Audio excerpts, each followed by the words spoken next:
എല്ലാ പ്രിയപ്പെട്ട വിദ്യാർത്ഥികൾക്കും ഓൺലൈൻ ക്ലാസ്സിലേക്ക് സ്വാഗതം.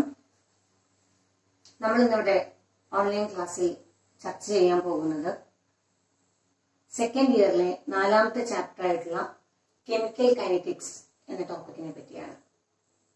കെമിക്കൽ കൈനറ്റിക്സ് എന്ന ടോപ്പിക്കിനെ പറ്റി പറയുന്നതിന് മുമ്പായി ഫസ്റ്റ് ഇയറിലെ ചില 1-2 കാര്യങ്ങൾ നമുക്ക് സൂചിപ്പിക്കാം. ഫസ്റ്റ് ഇയറിൽ നിങ്ങൾ ഓൾറെഡി പഠിച്ചു കഴിഞ്ഞിട്ടുണ്ട്. തെർമോഡൈനാമിക്സ് എന്ന് പറയുന്ന വാക്ക് നിങ്ങൾ കേട്ടിട്ടുണ്ട്. ഇക്വിലിബ്രിയം എന്ന് പറയുന്ന വാക്ക് നിങ്ങൾ കേട്ടിട്ടുണ്ട്. അപ്പോൾ എന്താണ് thermodynamics? Thermodynamics deals with feasibility of a reaction. What is equilibrium? Equilibrium is mainly explain about the chemical reaction can be proceed, the extent to which a chemical reaction can proceed and to reach in equilibrium. The extent to which a chemical reaction can be proceed and that reaction can be reached into equilibrium. അപ്പോൾ ഫീസിബിലിറ്റിയെ കുറിച്ച് പഠിച്ചു. Reactance കൂടി ചേർന്ന product ആകുന്നു. ഒരു പ്രത്യേക സമയം എത്തുമ്പോൾ റിയാക്ടൻസിന്റെയും പ്രോഡക്ട്സിന്റെയും കോൺസെൻട്രേഷൻ ഒരുപോലെയാകുന്നു. ഇക്വിലിബ്രിയം സ്റ്റേജിൽ നിങ്ങൾ വിളിക്കുന്നു. എന്നാൽ എപ്പോഴെങ്കിലും നമ്മൾ ചിന്തിച്ചിട്ടുണ്ടോ എത്രമാത്രം വേഗതയിലാണ് ഈ റിയാക്ഷൻസ് നടക്കുന്നത്, എത്രമാത്രം സ്പീഡിലാണ് ഈ റിയാക്ഷൻസ് നടക്കുന്നത്? ഇനി മറ്റൊരു ചോദ്യം, എന്തിനാണ് നമ്മൾ ഈ സ്പീഡിനെ പറ്റി നിങ്ങൾ ചിന്തിക്കേണ്ട ആവശ്യകത എന്താണ്? നമുക്കറിയാം, നമുക്ക് ചുറ്റിലുമായി ഒരുപാട് കെമിക്കൽ റിയാക്ഷൻസ് ഉണ്ട്. Some of the chemical reactions are very slow, but some of the reactions are very fast. നമുക്ക് ചുറ്റിലും നടക്കുന്ന റിയാക്ഷൻസ് വളരെ സ്ലോ ആയിട്ട് നടക്കുന്ന റിയാക്ഷൻസ് ഉണ്ട്, അതുപോലെ തന്നെ വളരെ ഫാസ്റ്റ് ആയിട്ട് നടക്കുന്ന റിയാക്ഷൻസ് ഉണ്ട്. സ്ലോ ആയി നടക്കുന്ന റിയാക്ഷൻസ് നമുക്ക് വളരെ പരിചിതമായി, നിങ്ങൾ വളരെ ചെറിയ ക്ലാസ് മുതൽ തന്നെ നമ്മൾ പഠിക്കുന്ന റിയാക്ഷൻസ് ആണ്. ഒരു ബെസ്റ്റ് എക്സാമ്പിൾ ആണ് സോഡിയം ക്ലോറൈഡ് സൊല്യൂഷനിലേക്ക് സിൽവർ നൈട്രേറ്റ് ലായനി ആഡ് ചെയ്യുന്നു. എന്തുണ്ടാകുന്നു? സിൽവർ ക്ലോറൈഡ് പ്രസിപ്പിറ്റേറ്റ് ചെയ്യുന്നു. അത് എപ്പോഴാണോ സോഡിയം ക്ലോറൈഡിലേക്ക് സിൽവർ നൈട്രേറ്റ് ഡ്രോപ്പ് ആഡ് ചെയ്യുന്നത് അപ്പോൾ തന്നെ വൈറ്റ് പ്രസിപ്പിറ്റേറ്റ് സിൽവർ ക്ലോറൈഡ് ഉണ്ടാകുന്നു. സഡൻ ആണ് reaction. So it is a very fast reaction. ഇനി സ്ലോ റിയാക്ഷൻ നിങ്ങൾക്കറിയാം, നമുക്ക് നമ്മുടെ വീട്ടിൽ തന്നെ നമുക്ക് കാണുന്ന ഒരു റിയാക്ഷൻ ഉണ്ട്, സ്ലോ റിയാക്ഷനെ. ഓർക്കുന്നുണ്ടോ നിങ്ങൾ ആരെങ്കിലും? അതെ, rusting of iron. Rusting of iron, ഇരുമ്പ് തുരുമ്പ് പിടിക്കുന്നു. നമ്മൾ നമ്മുടെ വീട്ടിൽ ഉപയോഗിക്കുന്ന കത്തിയൊക്കെ ഏതെങ്കിലും ഒരു ഭാഗത്ത് കുറെ കാലം ഉപയോഗിക്കാതെ കൊണ്ടുവയ്ക്കുന്നു. എന്തുണ്ടാവും? കുറച്ച് ദിവസം കഴിയുമ്പോൾ അതിന് മുകളിലേക്ക് തുരുമ്പ് വന്നിട്ടുണ്ടാവും. That process is known as rusting of iron. It is A slow process. അതെന്ത് പ്രോസസ്സാണ്? ഒരു സ്ലോ പ്രോസസ്സിന് എക്സാമ്പിൾ ആണ്. അപ്പോ റിയാക്ഷൻസ്, ചുറ്റുപാട് നടക്കുന്ന റിയാക്ഷൻസ്, വളരെ ഫാസ്റ്റ് ആയിട്ട് നടക്കുന്ന റിയാക്ഷൻസ് നമുക്ക് കാണാൻ സാധിക്കും. അതുപോലെ തന്നെ സ്ലോ ആയിട്ടുള്ള പല റിയാക്ഷൻസ് നമുക്ക് കാണാൻ സാധിക്കും.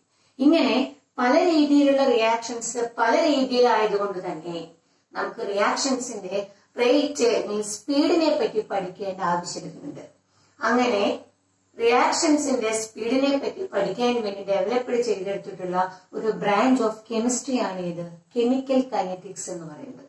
So chemical kinetics is A branch of chemistry which explain on the rate of A chemical reaction and their mechanism. Rate of a chemical reaction and their mechanism. What do you mean by rate? Speed. എത്രമാത്രം വേഗതയിലാണ് reaction നടക്കുന്നത്, എത്ര പതുക്കെയാണോ, സാവധാനത്തിലാണോ, അതൊരു moderate സ്പീഡിലാണോ നടക്കുന്നത്? And their mechanism. Mechanism എന്ന് പറയുന്ന വാക്ക് നിങ്ങൾ organic കെമിസ്ട്രിയിൽ first ഇയറിൽ കേട്ടിട്ടുണ്ട്. എന്താണ് മെക്കാനിസം എന്ന് നമ്മൾ ഉദ്ദേശിക്കുന്നത്? ഏതെല്ലാം പാത്തിലൂടെ കടന്നുകൊണ്ടാണ് പ്രോഡക്റ്റ് സ്റ്റേജിലേക്ക് റിയാക്ടൻസ് എത്തിച്ചേരുന്നത്? ചിലപ്പോൾ വളരെ എളുപ്പത്തിൽ തന്നെ റിയാക്ടന്റ് എന്തായിക്കൊള്ളണമെന്നില്ല, പ്രോഡക്റ്റ് സ്റ്റേജിലേക്ക് എത്തിച്ചേരണമെന്നില്ല. ഇന്റർമീഡിയറ്റ് സ്റ്റെപ്പിലൂടെ കടന്നുകൊണ്ടാവണം ഫൈനൽ ആയിട്ടുള്ള പ്രോഡക്റ്റ് നമുക്ക് കിട്ടാൻ സാധ്യത. അതുകൊണ്ടാണ് പറയുന്നത് kinetics is A branch of chemistry which mainly deals with reaction rate, reaction speed and their mechanism എന്ന് പറയുന്നത്. അപ്പോ സ്പീഡ് അല്ലെങ്കിൽ റേറ്റ്, കെമിക്കൽ കൈനറ്റിക്സ് എന്താണെന്ന് നമുക്ക് മനസ്സിലായി. അപ്പൊ സ്പീഡ് അല്ലെങ്കിൽ റേറ്റിനെ കുറിച്ച് നമുക്ക് ഇനി പഠിക്കാം. റേറ്റ് അല്ലെങ്കിൽ സ്പീഡിനെ പറ്റി പറയുകയാണെങ്കിൽ ഇവിടെ നമ്മൾ ഒരു യാത്ര ചെയ്യാമെന്ന് വിചാരിക്കുക. എല്ലാവരും യാത്ര ചെയ്യാൻ ഇഷ്ടപ്പെടുന്ന ആളുകളായിരിക്കും.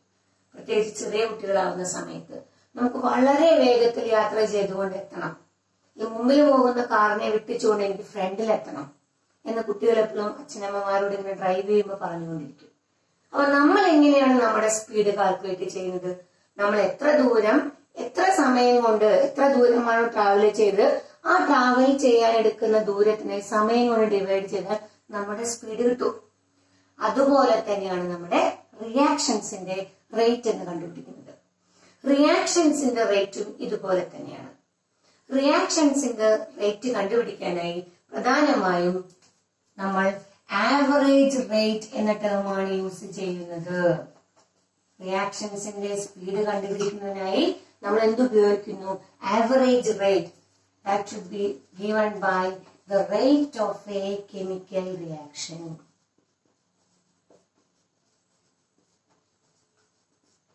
അങ്ങനെയാണെങ്കിൽ നമുക്ക് നോക്കാം എന്താണ് റേറ്റ് അല്ലെങ്കിൽ എന്താണ് ആവറേജ് റേറ്റ് എന്നുള്ളത്.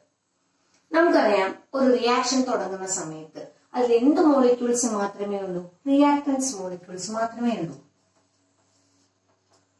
സമയം കടന്നു പോകുന്നു, റിയാക്ഷൻ തുടങ്ങുന്നു. എന്ത് സംഭവിക്കുന്നു? റിയാക്ടൻസ് മോളിക്യൂൾസ് പതുക്കെ എന്തായി മാറാൻ തുടങ്ങുന്നു?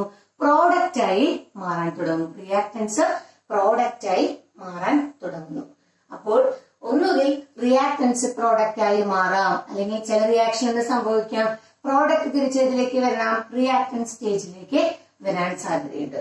So the rate of a reaction is average rate of A reaction is defined as the change in concentration of reactants, the change in concentration of reactants or product at unit time. ഒരു unit ടൈമിൽ റിയാക്ടൻസിനോ അല്ലെങ്കിൽ പ്രോഡക്ട്സിനോ ഉണ്ടാകുന്ന change express ചെയ്യുന്ന term ആണ് എന്തെന്ന് പറയുന്നത്? Rate അല്ലെങ്കിൽ average rate എന്ന് പറയുന്നത്. So the average rate of the reaction is defined as the change in concentration of reactant or product in unit time. ഒരു യൂണിറ്റ് ടൈമിൽ റിയാക്ടൻസിന് ഉണ്ടാകുന്ന കോൺസെൻട്രേഷൻ ചേഞ്ച് അല്ലെങ്കിൽ പ്രോഡക്ട്സിന് ഉണ്ടാകുന്ന കോൺസെൻട്രേഷൻ ചേഞ്ച് ആണ് എന്ത്? ആവറേജ് റേറ്റ് എന്ന് പറയുന്നത്. ഞാൻ പറഞ്ഞു കഴിഞ്ഞു, റിയാക്ഷൻ തുടങ്ങുന്ന സമയത്ത് അതിൽ റിയാക്ടൻസ് മോളിക്യൂൾസ് മാത്രമേ ഉള്ളൂ. സമയം കടന്നു പോകും തോറും റിയാക്ടൻസ് ഏതായിട്ട് മാറുന്നു? പ്രോഡക്റ്റ് ആയി മാറാൻ തുടങ്ങുന്നു. അപ്പോൾ റിയാക്ഷൻ തുടങ്ങുമ്പോൾ റിയാക്ടൻസ് മോളിക്യൂൾസ് മാത്രം അതെന്തായിട്ട് മാറുന്നു? സമയം കടന്നു പോകുന്തോറും റിയാക്ടൻസ് എന്തായി മാറാൻ തുടങ്ങുന്നു? പ്രോഡക്റ്റ് ആയി മാറാൻ തുടങ്ങുന്നു. ഇങ്ങനെ അതിൽ കോൺസെൻട്രേഷൻ എത്രമാത്രം റിയാക്ടൻസ് മോളിക്യൂൾസ് പ്രോഡക്റ്റ് ആയി മാറാൻ എത്ര സമയം വേണ്ടി വരുന്നു എന്ന് സൂചിപ്പിക്കുന്ന ടേം ആണ് എന്തെന്ന് പറയുന്നത്? ആവറേജ് റേറ്റ് എന്ന് പറയുന്നത്. So average rate is express R average is equal to decrease in concentration of reactants, decrease in concentration of reactants by time taken for the change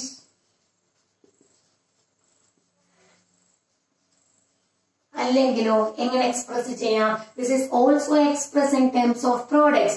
Yes, or R average is equal to increase in concentration of products by time taken for the change.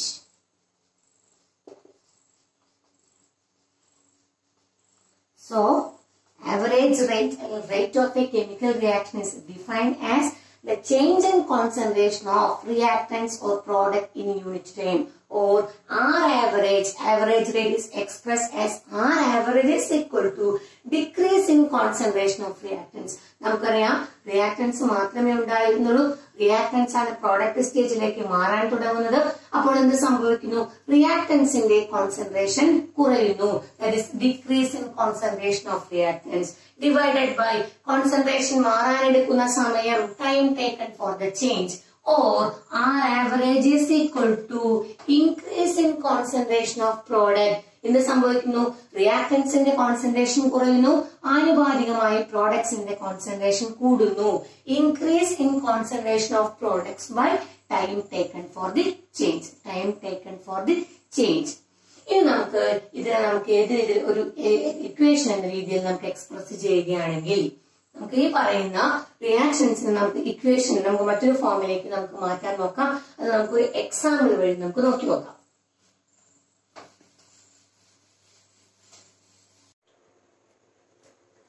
ഇപ്പൊ നമ്മൾ പറഞ്ഞതുപോലെ ഒരു റിയാക്ഷന്റെ rate എന്ന് പറഞ്ഞു കഴിഞ്ഞാൽ എന്താണ്?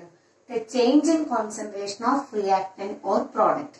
ഇവിടെ ഞാൻ എഴുതിയിട്ടുണ്ട്, rate of reaction is equal to change in concentration of reactant, that is delta R by delta T. Change in concentration of product delta P by delta T. So, നമ്മൾ പറഞ്ഞു decrease in concentration of reactant by time taken for the change. അല്ലെങ്കിൽ increase in concentration of product by time taken for the change. Reaction നടക്കുന്ന സമയത്ത് imagine നമ്മൾ എടുത്തിരിക്കുന്ന reactants 50 moles ആയിരുന്നു എന്ന് വിചാരിക്കുക. നമ്മൾ റിയാക്ഷൻ തുടങ്ങുന്ന സമയത്ത് റിയാക്ടൻസിന്റെ concentration 50 moles per liter.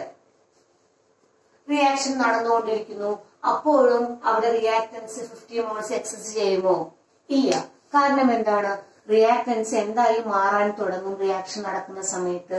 Reactance are converted into products. Reactants എന്തായിട്ട് മാറുന്നു? പ്രോഡക്റ്റ് ആയി മാറുന്നു. അവിടെ എന്ത് സംഭവിക്കുന്നു? റിയാക്ടൻസിന്റെ കോൺസെൻട്രേഷൻ കുറയുന്നു. അതാണ് പറയുന്നത് rate of a reaction is equal to decrease in concentration of product by time taken for the change. അല്ലെങ്കിലോ rate of reaction is equal to increase in concentration of product by time taken for the change. റിയാക്ടൻസിന്റെ concentration കുറയുന്നു, ആനുപാതികമായി എന്തിന്റെ concentration വർദ്ധിക്കുന്നു? പ്രോഡക്റ്റിന്റെ concentration increase ചെയ്യുന്നു. So here we can add a minus sign. ആരുടെ കൂടെ മൈനസ് സൈൻ ആഡ് ചെയ്യുന്നു? റിയാക്ടൻസിന്റെ കൂടെ മൈനസ് സൈൻ ആഡ് ചെയ്യുന്നു. എന്തുകൊണ്ടാണ് റിയാക്ടൻസിന്റെ കൂടെ മൈനസ് സൈൻ ആഡ് ചെയ്യുന്നത്? എന്താണ് കാരണം? The negative sign indicating the decrease in concentration of reactant. The negative sign indicating decrease in concentration of reactant. Reactantsന്റെ കോൺസെൻട്രേഷൻ കുറയുന്നു, ആനുപാതികമായി പ്രോഡക്റ്റിന്റെ കോൺസെൻട്രേഷൻ ഇൻക്രീസ് ചെയ്യുന്നു. ഇതാണ് എന്തെന്ന് പറയുന്നത് റേറ്റ് ഓഫ് എ റിയാക്ഷൻ. അപ്പൊ നമ്മൾ എന്തൊക്കെയാണ് പഠിച്ചത്? എന്താണ് ഒരു റിയാക്ഷന്റെ റേറ്റ് എന്താണ്? ആ റേറ്റ് നമുക്ക് ഏതൊക്കെ രീതിയിൽ നമുക്ക് എക്സ്പ്രസ് ചെയ്യാൻ സാധിക്കും? ഏതൊക്കെ രീതിയിൽ എക്സ്പ്രസ് ചെയ്യാം? ഒന്നുകിൽ ഇൻ ടേംസ് ഓഫ് റിയാക്ടൻസ് അല്ലെങ്കിലോ ഇൻ ടേംസ് ഓഫ് പ്രോഡക്റ്റ്. അതുവരെ മനസ്സിലായല്ലോ? യെസ്. ഇനി നമുക്ക് അടുത്ത ടോപ്പിക്കിലേക്ക് പോകാം. Unit of rate of a reaction.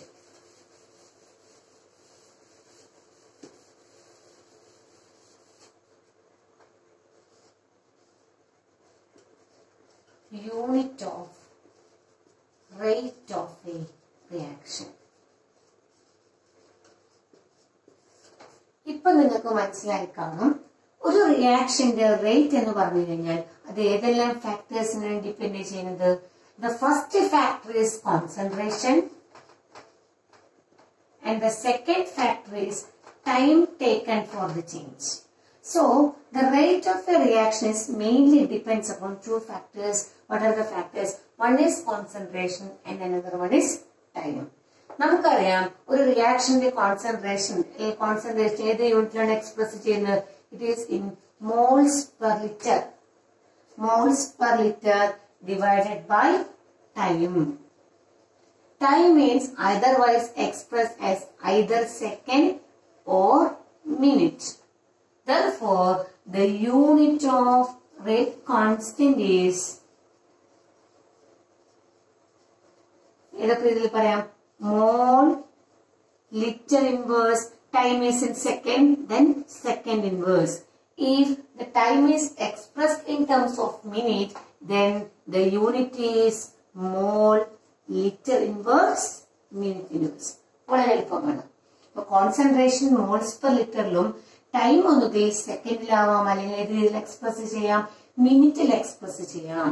സെക്കൻഡിലാണെങ്കിൽ what is the unit? Mole, litre inverse, second inverse. അത് മിനിറ്റിലാണെങ്കിൽ എന്താണ് അതിന്റെ unit? Mole, litre inverse, minute inverse. This is about unit of rate of a reaction. ഇനി നമുക്ക് പരീക്ഷയ്ക്ക് സ്ഥിരമായി കാണാവുന്ന ഒരു ചോദ്യമാണ്, നമ്മൾ ഈ പറഞ്ഞ റേറ്റ് അല്ലെങ്കിൽ ആവറേജ് റേറ്റ്, റേറ്റ് അല്ലെങ്കിൽ ആവറേജ് റേറ്റ് എന്ന് പറയുന്നത് നമുക്ക് ഏതിൽ അപ്ലൈ ചെയ്യാം? ഇക്വേഷൻസിൽ അപ്ലൈ ചെയ്യാം. ഒരു ഇക്വേഷൻ തന്നുകൊണ്ട് നമ്മളോട് എന്ത് എഴുതാൻ പറയും? അതിന്റെ ആവറേജ് റേറ്റ് എക്സ്പ്രസ് ചെയ്യാൻ പറയും. അപ്പൊ നമുക്ക് അടുത്തതായിട്ട് നോക്കുന്നത് average rate expression for different types of reaction. ആദ്യമായി നമുക്ക് റിയാക്ഷൻ നോക്കാം. ഡീകമ്പോസിഷൻ ഓഫ് PCl5 എന്തായി മാറും നമ്മൾ പഠിച്ചിട്ടുണ്ട്. എന്തായിട്ടാ മാറുന്നത്? PCl3 plus Cl2. ഇതാണ് നമ്മുടെ reaction. PCl5 is decomposed to be PCl3 plus Cl2. ഇതിനെ നമുക്ക് എങ്ങനെ, ഇതിന്റെ ആവറേജ് റേറ്റ് റേറ്റ് ഇക്വേഷൻ നമുക്ക് എങ്ങനെ എഴുതാം നോക്കാം. നമുക്ക് R average is equal to now what is the definition? Rate of a reaction എന്ന് പറഞ്ഞാൽ എന്താണ്? Change in concentration of reactant or change in concentration of product with respect to time. Then നമുക്ക് R average is equal to minus delta concentration of PCl5 by delta T. What is the indication of minus sign? ഈ minus sign എന്തിനെയാണ് സൂചിപ്പിക്കുന്നത്? Decrease in concentration of reactant. Reaction തുടങ്ങുന്ന സമയത്ത് initial കോൺസെൻട്രേഷനിൽ എന്ത് മാത്രമേ ഉണ്ടായിരുന്നുള്ളൂ? Reactance molecules മാത്രമേ ഉള്ളൂ. സമയം ചെല്ലുന്തോറും റിയാക്ടൻസിന്റെ കോൺസെൻട്രേഷൻ കുറയുന്നു. Increase by the concentration of product. So minus delta PCl5 by delta T is equal to delta PCl3 concentration of PCl3 by delta T is equal to delta concentration of Cl2 by delta T. This is the rate expression of R average rate expression of above reaction. അപ്പോൾ ഒരു reaction തരുന്നു, അത് നമുക്ക് എന്ത് എക്സ്പ്രഷനിലേക്ക് മാറ്റാം? Rate expression എഴുതാം. ഇതുപോലെ തന്നെ നിങ്ങൾ പരീക്ഷയ്ക്ക് എഴുതണം. മൈനസ് റിയാക്ടന്റ് ആണ്, അതിന്റെ കൂടെ എന്തുണ്ടായിരിക്കണം? മൈനസ് സൈൻ വേണം. Delta sign change in concentration, change in with respect to time. This is the expression for above reaction. Then consider another reaction. Decomposition of HI gives H2 plus I2. ഇവിടെ ഞാൻ ഈ തന്നിരിക്കുന്ന ഈ രണ്ട് റിയാക്ഷൻസും കൂടി നമുക്ക് compare ചെയ്യാം. ഈ രണ്ട് റിയാക്ഷൻസും ഒരുപോലെയാണോ നിങ്ങൾക്ക് ഫീൽ ചെയ്യുന്നത്? അല്ല. എന്താ നിങ്ങൾക്ക് തോന്നുന്ന വ്യത്യാസം എന്താണ്? ആദ്യത്തെ റിയാക്ഷൻ നോക്കുന്ന സമയത്ത് all the stoichiometric coefficients are same. ഒരു മോൾ PCl5 ഡികമ്പോസ് ചെയ്ത് 1 mole of PCl3 and 1 mole of Cl2. ഇവിടെ നോക്കൂ, 2 moles of HI decomposed to give 1 mole of H2 and 1 mole of I2. ഇങ്ങനെ ഒരു റിയാക്ഷൻ വന്നു കഴിഞ്ഞാൽ ഇതെങ്ങനെ നമുക്ക് ആവറേജ് റേറ്റ് എക്സ്പ്രഷനിലേക്ക് മാറ്റാം? വളരെ എളുപ്പമാണ്. R average is equal to stoichiometric coefficient ആദ്യം റെപ്രസെന്റ് ചെയ്യുക 1/2. Negative sign -1/2. Then ബാക്കി delta HI by delta T is equal to ബാക്കിയെല്ലാം പഴയതുപോലെ തന്നെ delta concentration of H2 by delta T is equal to delta concentration of I2 by delta T. Delta concentration of I2 by delta T. അങ്ങനെയാണെങ്കിൽ നമുക്ക് എല്ലാ ഇക്വേഷൻസും ഇതുപോലെ chemical equation വന്നു കഴിഞ്ഞാൽ അതിന്റെ ആവറേജ് റേറ്റ് നമുക്ക് എക്സ്പ്രസ് ചെയ്യാൻ സാധിക്കും. So the general expression for the rate equation AA